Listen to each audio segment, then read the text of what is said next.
Hello everyone. As we had completed golden rules of accounting, traditional approach. Now today we are going to continue with rules of accounting as per the modern approach.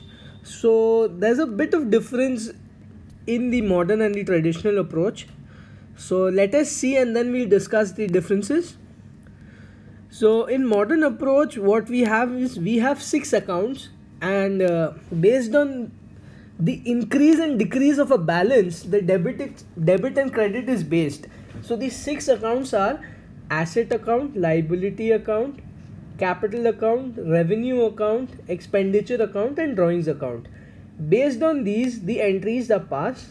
So I will also be giving examples for better understanding. So first let us start with the asset account. So in case of an asset account, what happens is when the asset is being increased, that is the time when we debit. When the asset is being decreased, we credit the account. So let us take an example where we purchase a furniture, office equipment for 7,000 rupees paid in cash.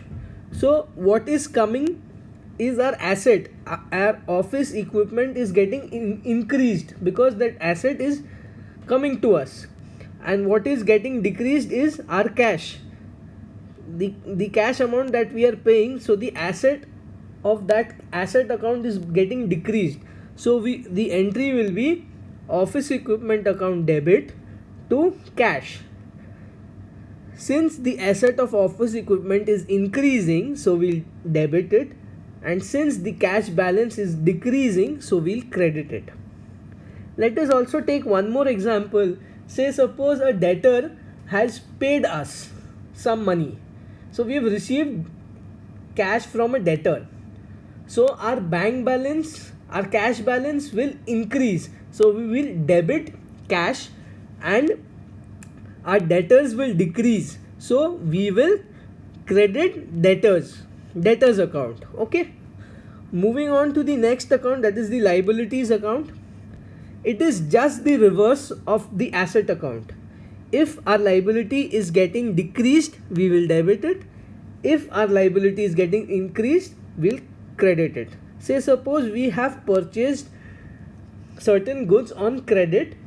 So the entry over here, what will happen is our creditor is getting increased. So we will credit the account. So our entry will be purchase account debit to creditors. Now we, after making the purchases, we have, after a week, we've made payment to the creditor. So our entry will be, since our liability account will be getting decreased when we pay off the creditor, so we will debit the account. So our liability will get decreased, so we'll debit the account. And since our money is going account, we'll use the asset account where our asset is getting decreased, so we will credit account. Again, over here also these entries, every account might not just be into one particular asset account or a liability account. It might shift from one account to the other account. I hope the asset account and liability account is clear till now. Moving on to the next account, that is the capital account. So the capital account is similar to the liabilities account, where we will debit the account when our capital is getting decreased and credit the account when our capital is getting increased. I'll take an example. Say suppose in a partnership firm, Mr. A brings in a capital of rupees 10,000 rupees. So since the capital is getting increased, we'll debit the capital account. So the entry for this would be bank account debit to capital account. Since the capital account is getting increased, we will credit it. Now taking the other example, now say suppose Mr. A withdraws certain capital from his capital account.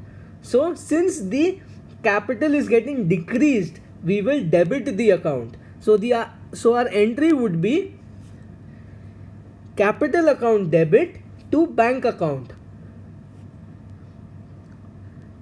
So this was a part of asset liability. These were the parts of the balance sheet items. Now moving on to the next account, that is revenue account. So again, revenue account is debit when we will decrease our revenue and credit when we increase our revenue. So say suppose we made sales to Mr. A. Our entry would be Mr. A account debit to sales account. Here our sales is getting increased, so we will credit the account. Now out of these sales, after a week Mr. A decides to send us 10 units back. So since our sales are getting reduced now, so we have to pass a reverse entry, that is sales account debit to Mr. A account. I hope that's clear. Any account, any revenue account where the increase is taking place in the revenue, we'll credit it. Any decrease in the revenue, we will debit it. Further, moving on to the expenditure account. Expenditure account is just the opposite of revenue account. As you can see here, we are debiting when the expenditure is being incurred and increased, but in revenue it's just the opposite. In case of credit side, we will when the expenditure is decreased, we credit it. However, in case of revenue, we increase it. As we all know, revenue and expenditure are opposite terms. So whenever you've incurred an expenditure, we debit it. Whenever there's a reversal of expenditure, then we credit it. Say suppose we have paid electricity bill for rupees 5,000. So our entry would be, since our expenditure is getting increased, so we will debit that account, that is electricity account debit to bank account. And now say suppose out of this electricity we have got a rebate of 100 rupees from the electricity company. So what will happen is, we'll pass the entry as bank account debit to electricity account, since our expenditure is being reduced.